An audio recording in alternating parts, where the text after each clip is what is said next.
சின்ன வெங்காயம் போடுங்க.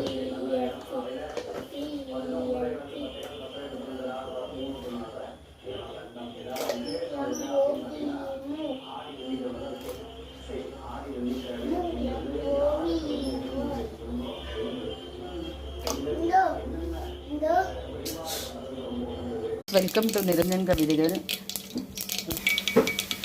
டீ. வெல்கம் டு நிரஞ்சன் கவிதைகள். இன்றைக்கி வந்து ஒரு கலவை காய்கறி சாம்பார் தான் பார்க்க போகிறோம். என்ன பண்ணுறோம், அதுக்கு வந்து வெண்டைக்காய் கத்திரிக்காய் எல்லாம் போட்டு செய்ய போகிறோம். இப்போ வெண்டைக்காவும் மாங்காய் வத்தலையும் போட்டு ஒரு வதக்கிறேன். இதில் வெண்டைக்காயை ஃபஸ்ட்டே போட்டு வதக்கிட்டோம்னா ஒரு இந்த குழக்குழப்பு தன்மை இல்லாமல் இருக்கும். மாமா ஒரு கரண்டி கொடு மாமா. வாய் முடியும் போ. நீ ஒரு வேலை செய்ய. இப்போ ஒரு வெங்காயம் சேர்த்துக்கிறோம். இங்கே பாருங்கள், நம்ம கலவை காய்கறி சாம்பாருக்கு தேவையான வெங்காயம் நல்லா வதங்கிடுச்சு. இந்த ஸ்டேஜில் நம்ம வந்து தக்காளி சேர்த்துக்கிறோம்.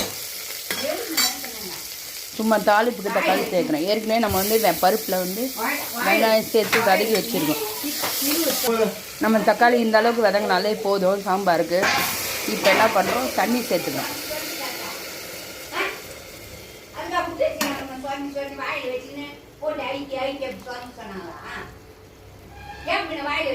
காய்கறி வேகத்துக்கு தேவையான தண்ணி சேர்த்துக்கணும். ஆமாம், அந்த காய்கறிலாம் போடணும். இப்போ இந்த இதில் வந்து காய்கறிலாம் போடணும். கத்திரிக்காய், முருங்கைக்காய், அப்புறம் வந்து சவு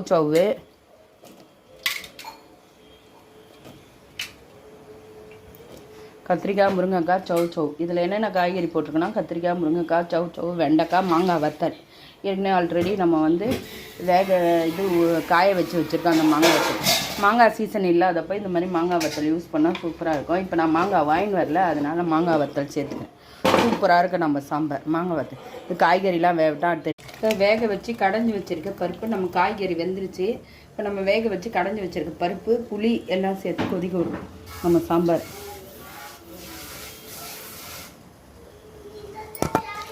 சூப்பரான நம்ம கலவை காய்கறி சாம்பார் ரெடி ஆயிடுச்சு. இப்போ இதை ஒரு கொதி விட்டே இறக்கிட்டோம்னா நம்ம சாம்பார் சூப்பராக ரெடி ஆகிடும். இது சாதம், இட்லி, தோசை எல்லாத்துக்குமே நம்ம சூப்பராக இருக்கும். எல்லா காய்கறியும் போட்டு வைக்கிறப்ப இது தனி டேஸ்ட்டாக இருக்கும். ஒவ்வொரு காய்கறி போட்டு வைக்கிறது சாம்பார் நல்லா இருக்குன்னா இது எல்லா காய்கறியும் போட்டு வைக்கிறது டிஃப்ரெண்ட் டேஸ்ட்டாக இருக்கும். இங்கே பாருங்கள், சூப்பராக கலர்ஃபுல்லாக இருக்குது பாருங்கள் நம்ம சாம்பார். அது மட்டும் போதுமா? சாம்பார் மட்டும் போதுமா? வீடியோ